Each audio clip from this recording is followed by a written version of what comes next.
Hello, hello! It is Dominic here at Axion Now, and welcome to the latest in the top 5 commons and uncommons for limited series. This time we are going to be tackling Innistrad Midnight Hunt. But first, as always, my disclaimers. This top 5 list is just my opinion. You may well think that I know absolutely nothing about limited and I have totally misjudged the cards. And you know what? That's great. I'd love to hear your thoughts. Let me know if you agree, if you disagree, what you think I get right, what you think I get wrong. This time around, there are quite a lot of creatures that I thought were very undercosted and a lot of decent removal spells, so it was a tough set of choices coming up with the top 5.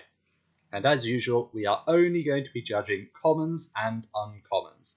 Cards like Liesa, Forgotten Archangel, and Tovolar's Huntmaster are obviously complete bombs, but they are rares, and therefore you are less likely to both come across them or face them in your limited pool. So, at number 5, we have Eaton Alive. Starting off with a very solid looking removal spell, I would generally consider this one to be a 5-mana spell that exiles a creature or planeswalker, with the option to pay 1 and sacrifice a creature. Generally, you don't want to be sacrificing creatures for no benefit.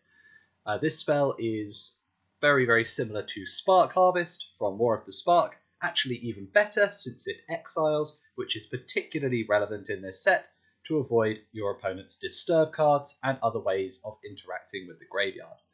Worst case scenario, there are a lot of cards that make decayed zombie tokens, so you can probably find something to sacrifice if you really want to cast this card for 1, perhaps as a second spell to flip night back into day.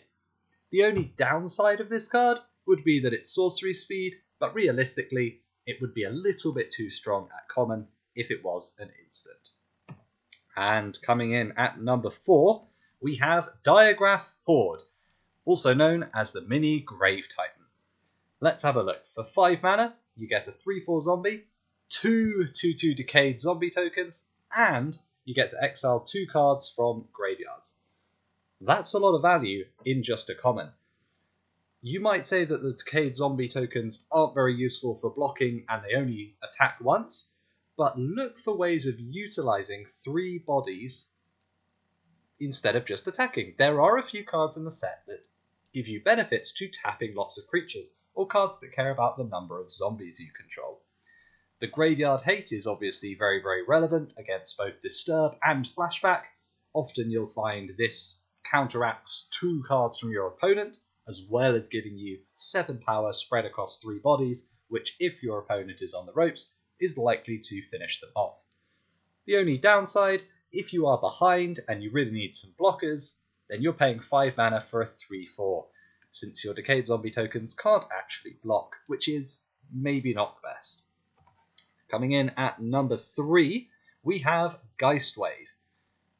Am I crazy? What am I doing putting Disperse on the top 5 limited list? Well, I've played limited for many years, and I've always found this sort of effect, 2 mana instant speed bounce, is something you always want. It's incredibly flexible. You can blow out your opponent's combat trick, you can bounce their creature with an aura on it. If you're trying to push through damage, you can bounce a blocker. If they play a bomb you just can't deal with, you can bounce it at the end of their turn to buy you more time. It can counter a removal spell by bouncing your own card. And the fact that this version of Disperse even draws you a card if you target your own permanents is just extra juicy. Imagine bouncing your transformed Disturb card in response to an opponent's removal spell, drawing a card, countering their removal spell, and then recasting the front half ready to disturb it again if it dies. Now that is value. And it gets even better with Ardent Elementalist. You can create a loop of Geistwaving your own Elementalist, playing the Elementalist to get back the Geistwave for a 6 mana repeatable draw a card, which is much, much better than it looks in limited.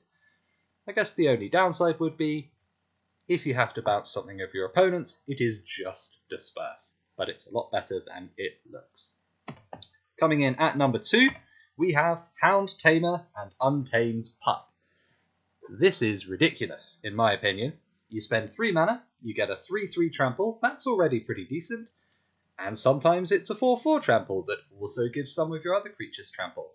The activated ability, 4 mana to put a counter somewhere, will win a board stall, plays very nicely with flyers and other unblockable creatures, and also has synergy with the day-night cycle. If you really want to flip it to night, sometimes casting those spells can be a bit of a drawback, but here you get something to use your mana on, and you can start pumping your team.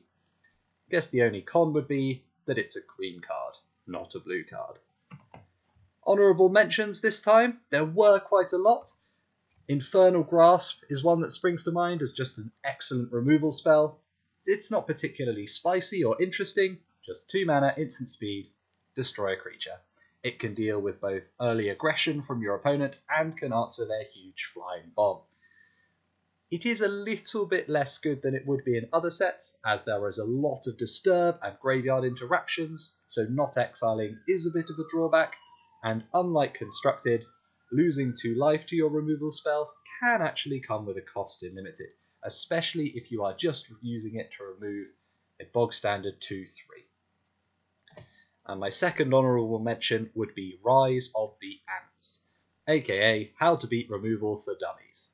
4 3/3 insect tokens will very easily stall out the ground and take over the late game if you can cast it twice.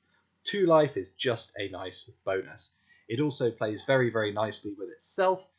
Making 2 3/3s is likely to prolong the game, which makes it more likely that you will get to 8 mana and be able to cast it again for 2 more 3/3 ants, and it has the benefit of making any 2/2 decayed zombies your opponent controls look pretty stupid.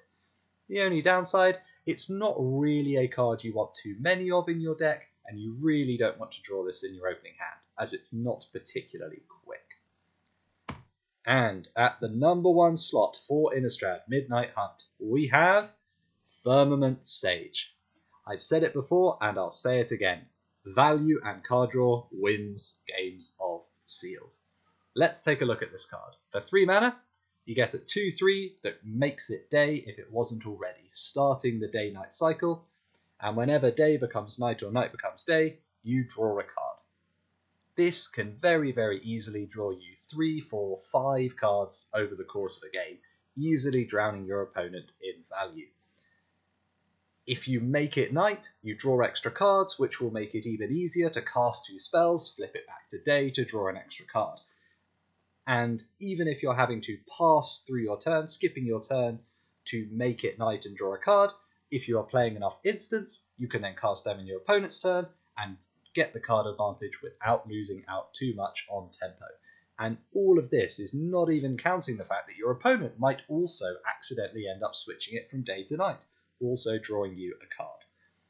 The main downsides would be if you are miles behind on board and you can't afford to skip a turn to change it from day to night, then yes, it's an overcosted 2/3, and the card draw is not optional. So there is a chance that late in the game, if you draw this, it's a little risky to play, as you might risk decking yourself. But is that really such a bad way to go? And that's it. That is my top 5 commons and uncommons for Innistrad Midnight Hunt. Now it is over to you. What do you think I got right? What do you think I got wrong? Do you think I'm correct in believing that a lot of the rares in this set are really quite busted and might be a bit brutal to play against? I would love to hear your thoughts.